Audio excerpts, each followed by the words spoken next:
Last 1 week నుంచి మనకి ఎక్కువగా వినిపిస్తున్న టాపిక్ ఏంటి అంటే, అమెరికాలో ఎక్కువగా లే ఆఫ్స్ జరుగుతున్నాయని చెప్పి. సో, ఇంకా జాబ్ మార్కెట్ ఎలా ఉంటది? అండ్ అసలు ఎందుకు ఇంత పెద్ద మొత్తంలో లే ఆఫ్స్ జరుగుతున్నాయి అనేసి ఈ వీడియోలో మీతో షేర్ చేద్దాం అనుకుంటున్నాను. సో, ఇంకా వీడియోస్ అనేవి కొంచెం డిలే అవుతున్నాయి. ఐ నో అంటే నేను యెస్టర్‌డే ఒక వీడియో పెట్టినప్పుడు ఆల్రెడీ 10 డేస్ అయింది కదా! ఈ ఇన్సిడెంట్ జరిగి అని అన్నారు. ఆహ్, ఈరోజు ఏదైనా ఒకటి అంటే ఆ రోజే చెప్పాలి ఆ వీడియో అన్నది మాత్రం వెంటనే చేస్తాను. కొన్ని ఇంకా బ్యాక్ ఎండ్‌లో చాలా వీడియోస్ ఉన్నాయి. లాస్ట్ 1 మంత్ నుంచి అవి పోస్ట్ చేయడము డిలే అవుతుంది. సో, యాస్ సూన్ యాస్ అవి కూడా పోస్ట్ చేస్తాను. సో, ఆ కామెంట్ మాత్రం చేయకండి. సో, జస్ట్ చెప్తున్నాను మీతో ఇంటిమేట్ చేస్తున్నాను. ఇది కూడా ఆల్రెడీ 3, 4 డేస్ నుంచి వింటూ ఉన్నారు మీరు. బట్ నిన్న, మొన్న వేరే టాపిక్స్ ఉన్నాయి. సో, అవి షేర్ చేశాను మీతో. సో, ఇంకా టాపిక్‌లోకెళ్ళినట్లయితే ఎక్కువగా అమెజాన్ అయితే లే ఆఫ్స్‌ని చేస్తుంది అని చెప్పి మన బయట ఎక్కువగా వినిపిస్తుంది ఏంటంటే 30,000 మంది వరకు లే ఆఫ్ చేసింది అని. బట్ ఇప్పటి వరకైతే వాటి యొక్క సంఖ్య 14,000 వరకు చేరింది. మేబీ ఇంకా ఫ్యూచర్‌లో ఉంటదేమో. బట్ ఇప్పటికైతే 14,000 వరకైతే లే ఆఫ్ చేసింది. అదేంటి చాలా కంపెనీస్ లే ఆఫ్ జరుగుతూనే ఉంది గదా! ఇది కామనే గదా! ఎందుకు ఎక్కువగా అమెజాన్ ఎక్కువగా వినిపిస్తుంది అంటే యూఎస్ఏలో ఎక్కువ వర్క్ ఫోర్స్ ఉన్నటువంటి company Amazon, Walmart, target, UPS ఇలాంటివి చాలా పెద్ద వర్క్ ఫోర్స్ ఉన్నటువంటి కంపెనీస్. సో, అందువల్ల అందులో ఏదైనా లే ఆఫ్ జరిగిందంటే మనకి బయట ఎక్కువగా వినిపిస్తూ ఉంటది. ఆల్‌మోస్ట్ 2022 ఆ టైం లోపల అమెజాన్ లోపల ఆల్‌మోస్ట్ 1,000,000,000 వరకు ఎంప్లాయీస్ ఉండేవాళ్ళంట. అందులోపల మెయిన్‌లీ గూడా ఎవరైతే ఈ టెక్ సైడ్ అంటే ఈ టెక్నాలజీ సైడ్ ఎక్కువగా ఆల్‌మోస్ట్ 3,50,000 మంది వరకు ఎంప్లాయీస్ ఉన్నారు. ఇప్పుడు ఒక 30,000 మందిని తీసేస్తున్నారు అంటే ఒక 10% తీసేస్తున్నట్లుగా. సో, 10% తీసేయడం అంటే అది చాలా ఎక్కువ అనే చెప్పుకోవచ్చు. బట్ ఇప్పుడైతే 14,000 తీసేసారు. జనవరి 2027 లోపల ఇంకా మళ్ళీ లే ఆఫ్ ఉంటది అని జెప్పి. అంటే వాళ్ళు 30,000 అని బయట ఎక్కువగా సర్క్యులేట్ అవుతుంది గదా! మేబీ రిమైనింగ్ పీపుల్‌ని అప్పుడు తీసేస్తారేమో. మనం ఇంకా దాని నుంచి అయితే ఏం అప్డేట్ రాలేదు. బట్ అమెజాన్ అనేది ఎక్కువ వర్క్ ఫోర్స్ ఉంటది కాబట్టి అందులోపల లే ఆఫ్స్ జరుగుతూ మనకి ఎక్కువగా వినిపిస్తుంది బయట. నేను లాస్ట్ టైమ్ ఒక వీడియోలో చెప్పాను మీకు గుర్తుంటే ఫ్యూచర్‌లో ఏ ఏ కంపెనీస్ లే ఆఫ్ చేయబోతుంది అని చెప్పి ఒక వీడియోలో నేను ఆల్మోస్ట్ ఒక 2 మంత్స్ బ్యాక్ అయ్యనుకుంటాను ఆ వీడియో. ఇప్పుడు అమెజాన్ అనే కాదు చాలా పెద్ద పెద్ద కంపెనీస్ లోపల లే ఆఫ్స్ జరుగుతూ ఉన్నాయి. అండ్ ఇప్పుడు అమెజాన్ ఒక్కటే కాదు చాలా కంపెనీస్‌లలో లే ఆఫ్స్ జరుగుతూనే ఉన్నాయి. ఈవెన్ యూపీఎస్ రావచ్చు అండ్ ఇంకా చాలా చాలా కంపెనీస్ ఉన్నాయి లే ఆఫ్స్ జరిగేటివి. బట్ ఎక్కువగా కూడా ఏవైతే పెద్ద కంపెనీస్ ఉన్నాయో వాటి యొక్క పేరైతే ఎక్కువగా వినిపిస్తూ ఉంటది. అండ్ ఫ్యాక్ట్స్ ప్రకారం చూస్తే 2023 ఆ టైం లోపల ఇంకెక్కువగా లే ఆఫ్స్ జరిగాయంట ఇప్పటితో కంపేర్ చేస్తే. అండ్ ఇప్పుడు కొంచెం బెటర్ అనే చెప్పుకోవచ్చు. 2022లో దాదాపు 27,000 మందిని లే ఆఫ్ చేసింది అమెజాన్.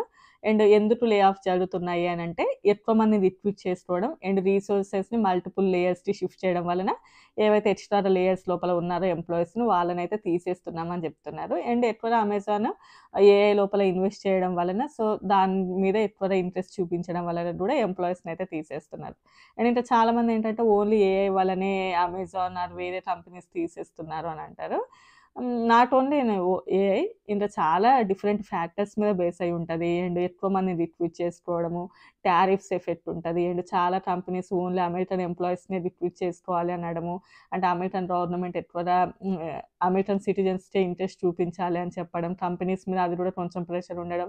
అదొక రీజన్ అయ్యి ఉంటది. అండ్ ఇంకా చాలా మేనేజ్‌మెంట్ సరిగ్గా లేకపోవడం కానియండి, ఎంప్లాయీస్ సరిగ్గా వర్క్ చేయకపోవడము అండ్ బయట అంటే ఇప్పుడున్నటువంటి పరిస్థితి లోపల టారిఫ్స్ అన్నీ పెరగడం అండ్ ప్రాఫిట్స్ తక్కువగా ఉండడం వలన మార్కెట్ లోపల వాళ్ళు కూడా ఉండాలి అనుకోవడం. సో, ఇలాంటి వాటిని చాలా ఫ్యాక్టర్స్‌ని బేస్ చేసుకొని అయితే లే ఆఫ్స్ జరుగుతూ ఉంటాయి. బట్ అమెజాన్ ఏమి కూడా అంటే నష్టాలలో ఏమీ లేదు. మంచి లాభాలలోనే ఉన్నా కూడా ఎక్కువగా వేరే వాటి మీద ఇంట్రెస్ట్ చూపేయడం, మెయిన్‌లీ ఏఐ వాటి మీద ఇంట్రెస్ట్ చూపేయడం అది కూడా ఒక రీజన్ అన్నట్లు. సో, అందువలన అండ్ నాట్ అంటే ఇప్పుడే కొత్తగా లే ఆఫ్స్ జరగడం ఏమి కాదు. ఆల్మోస్ట్ చెప్పాగా 2022లో జరిగాయి ఇప్పుడు. అండ్ ప్రతి కంపెనీలు కూడా కామన్‌గా జరుగుతూనే ఉంటాయి లే ఆఫ్స్. సో, ఇంకా ఈ లే ఆఫ్స్ అనేది మెయిన్‌గా కూడా అమెజాన్ వెబ్ సర్వీస్ ఏడబ్ల్యూఎస్ మీదనే ఎక్కువ లే ఆఫ్స్ జరిగాయి అని చెప్తున్నారు. అండ్ ట్యూస్‌డే రోజు ఆల్రెడీ వాళ్ళకి మెయిల్స్ వెళ్ళాయని చెప్పి అండ్ కొంతమందినైతే ఏవైనా న్యూ పొజిషన్స్ ఉంటే అమెజాన్‌లోనే చూసుకోమని అండ్ ఇంకొంతమందికేమో బెనిఫిట్స్ అంటే లే ఆఫ్స్ జరిగినప్పుడు బెనిఫిట్స్ ఉంటాయి కదా! సో, అవైతే ఇచ్చేసారు అని చెప్పి. అండ్ దీని వలన ఎక్కువ ఎఫెక్ట్ అంటే మోస్ట్‌లీ అంటే హెచ్-1బీ మీద ఎవరైతే వర్క్ చేస్తున్న వాళ్ళకి మాత్రం ఎక్కువ ఎఫెక్ట్ ఉంటది. ప్రెజెంట్ గవర్నమెంట్ కూడా షట్ డౌన్‌లో ఉంది. ఇన్ కేస్ వాళ్ళు వేరే జాబ్ చూస్తున్నా కూడా అది కూడా వాళ్ళకి ప్రాబ్లమ్స్ క్రియేట్ చేస్తది. అండ్ దీని మీద నేను సెపరేట్‌గా రేపు వీడియో చేద్దాం అనుకుంటున్నాను. ఆల్రెడీ 30 డేస్ అయింది కదా! షట్ డౌన్ అయ్యి. ఎలాంటి ఇంపాక్ట్స్ ఉన్నాయి ప్రెజెంట్ హెచ్-1బీ వాళ్ళకనేది నేను రేపటి వీడియోలో ఫర్దర్ వీడియోస్లలో అయితే మీతో షేర్ చేస్తాను. వలన జాబ్స్ క్రియేట్ అవుతాయి అని అనుకుంటే ఉన్న జాబ్స్ కూడా పోతున్నాయి అని అనుకోవచ్చు. టెక్ సైడ్ మాత్రం చాలా వరకు కొంచెం ఇంపాక్ట్ ఉన్నా కూడా ఏవైతే రోబోటిక్స్ అటు సైడ్ మాత్రం జాబ్ మార్కెట్ బాగానే ఉంటుంది ప్రెజెంట్. అండ్ ఎవరైతే టెక్ సైడ్ వర్క్ చేస్తున్నారో వాళ్ళని మాత్రం చాలా వరకు లే ఆఫ్స్ జరుగుతున్నాయి. అండ్ మెయిన్లీ కొన్ని కంపెనీస్ ఏఐ అని రీజన్ చెప్తున్నారు కూడా, ఇంకా డిఫరెంట్ టైప్ ఆఫ్ రీజన్స్ అయితే ఉంటాయి అందులో. అండ్ అమెజాన్ 2033 వరకు చాలా వరకు రోబోటిక్స్ తోటి ఎంప్లాయీస్ని అయితే రీప్లేస్ చేయబోతుందని కూడా వింటున్నాం. ఆల్మోస్ట్ సుమారు 6 లక్షల వరకు ఎంప్లాయీస్ని తీసేస్తారు అని చెప్పి. బట్ అది ఏమవుతుంది అనేది ఫర్దర్గా తెలుస్తుంది. బట్ ఇంకా as of now not only in Amazon, చాలా వరకు కూడా పెద్ద పెద్ద కంపెనీస్ ఎక్కువ కూడా ఏఐ లోపల ఇన్వెస్ట్ చేస్తున్నాయి అని చెప్పి.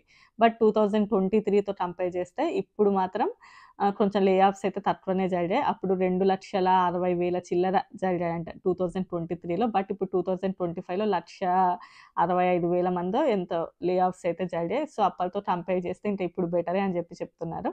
అండ్ ఇంకా ప్రెజెంట్ జాబ్ మార్కెట్ పరంగా చూస్తే పర్లేదు బాగానే ఉంది అని అంటున్నారు. బట్ అక్టోబర్ బులెటిన్ కూడా రిలీజ్ అయింది. దాని నుంచి కూడా నేను ఫర్దర్‌గా వీడియో అయితే చేస్తాను. అండ్ యూపీఎస్‌లో కూడా దాదాపు 40,000 మంది వరకు లే ఆఫ్స్ అయితే జరగబోతున్నాయని కూడా వింటున్నాం మనం. సో ఇంకా అది కూడా చూద్దాం ఫ్యూచర్‌లో ఎలా ఉంటది అని చెప్పి.